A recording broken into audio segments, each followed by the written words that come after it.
सखी सावली काव्यांजली। पण तुमच्यामुळे जर आई बाबांना काही त्रास झाला ना तर मी माफ करणार नाही।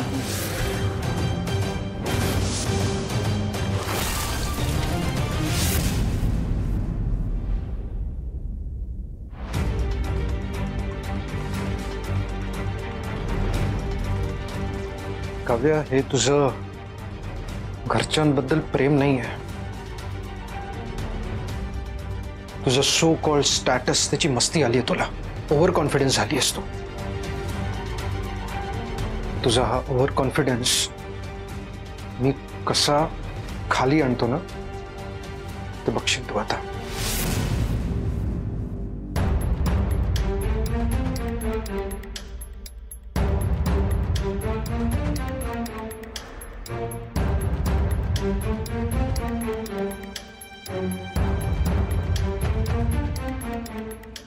तुझी व्यवस्था मी त्या खोलीत केली आहे।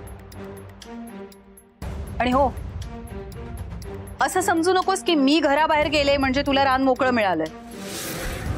तसंही माझ्या माघारी प्रीतमला कशी नाचवतेस आपल्या तालावर हे माहिती आहे मला। आणि सगळ्यात महत्वाचं, प्रीतम लगेच म्हणेल आईचं काही ऐकू नको, आईला मी समजावतो। त्याचं काही एक ऐकायची गरज नाही, तुला सगळे नियम पाळावेच लागतील। पुढचे 7 दिवस तू प्रीतमच्या समोरही यायचं नाही। अंजली कुठेही जाणार नाहीये।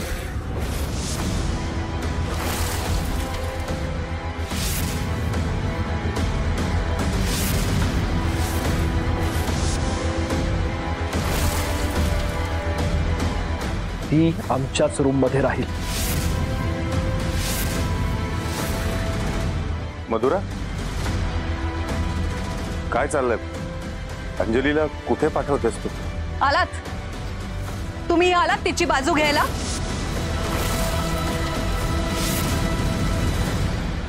मला वाटलंच होतं अंजली, हे सगळं तू इतक्या सहजासहजी घडूच देणार नाहीयेस।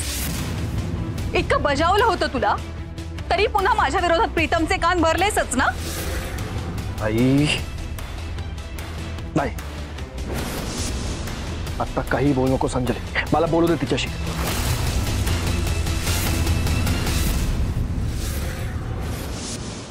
मला काही न सांगता तिला त्या खोलीत जायला सांगतेस? अडगळीची खोली आहे ती, माहिती आहे ना तुला? त्या रूम मध्ये गेले कित्येक दिवस कोणी गेलेलं नाही आणि त्याच रूम मध्ये अंजलीला पाठवतेस तू राहायला? मधुरा, अगं का वागवतेस तू तिला असं?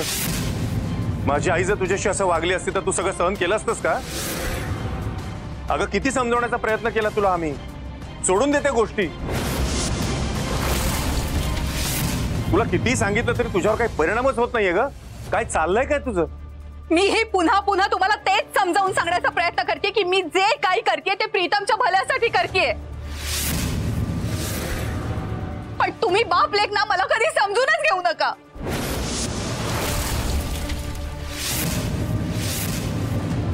हो, मला काही हौस नाहीये या दोघांना एकमेकांपासून वेगळं ठेवण्याची।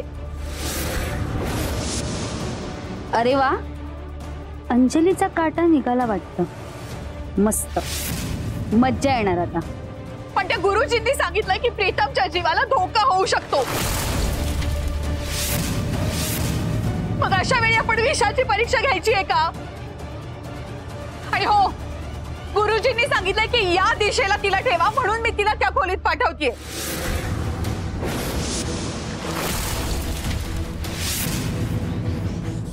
चला चला, आईचा उपाय 100% लागू पडेल। तिला कळवायला हवं, एकदम खुश होईल ती। तू अजूनही इथेच का थांबलीयस? जा म्हणलं ना।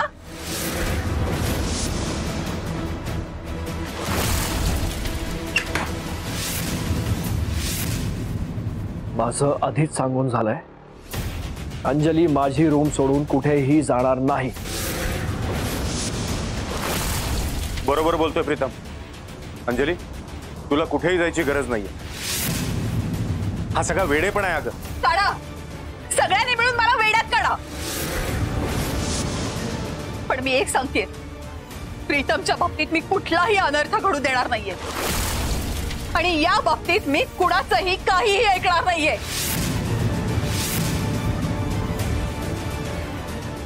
बघ आई, आता अंजलीचं काही खरं नाही. हं? तू चल. मधुरा, अगं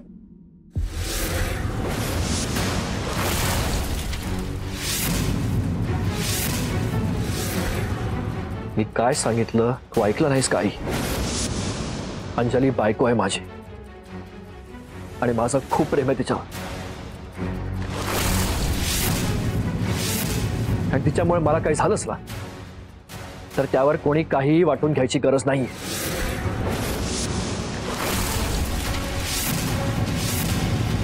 आणि मुळात तिच्यामुळे मला काय होईल हा विचारच चुकीचा आहे. लवकरात लवकर हा विचार डोक्यातनं बाहेर काढून टाकायची गरज आहे. अंजली माझ्या सोबत आमच्या रूम मध्येच राहील आणि दॅट इज फायनल.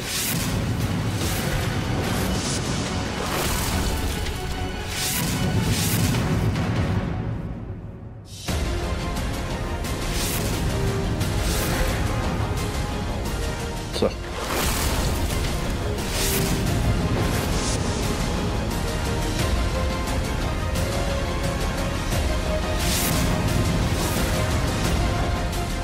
अरे हे बघायला बोलू ना. काही मला वाटलं की गप्पा बस गेले वाटली की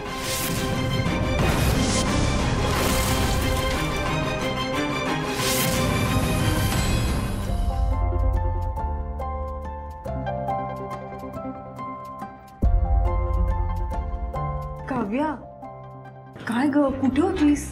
उशीर झाला मला आज यायला. अगं पिऊन दादा दोनदा येऊन गेले. का? तुला निरोप दिलाय, सरांनी बोलवलंय. अगं हो, त्यांनी मला काल फ्युजन रेसिपी बनवायला दिली होती ना, त्याचं प्रेझेंटेशन आहे, त्यासाठी बोलवत असते.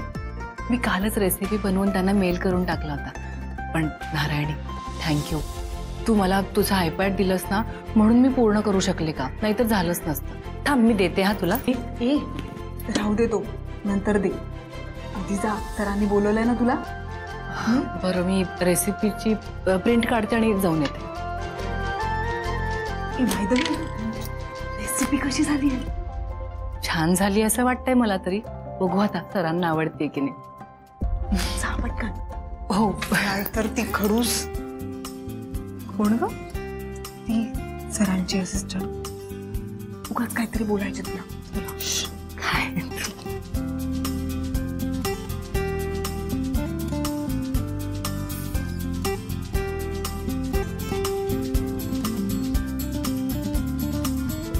All the best.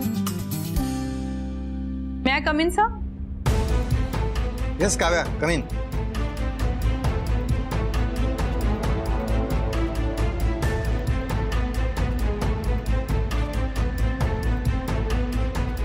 Good morning sir. Good morning. Thank you.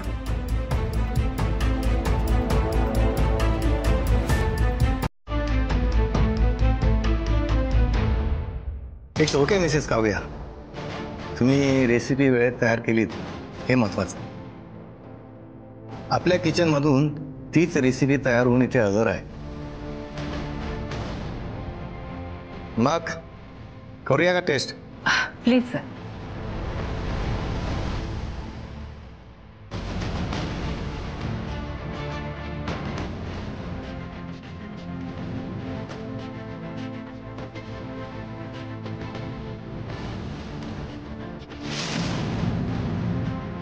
Sir sir sir please.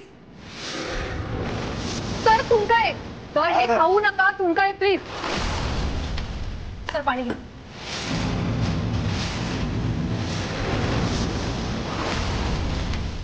What happen? Kavya काय केलं? सर हे बघा, मशरूम सोबत विनेगर आणि अल्कोहोल, बेस्ट कॉम्बिनेशन सर.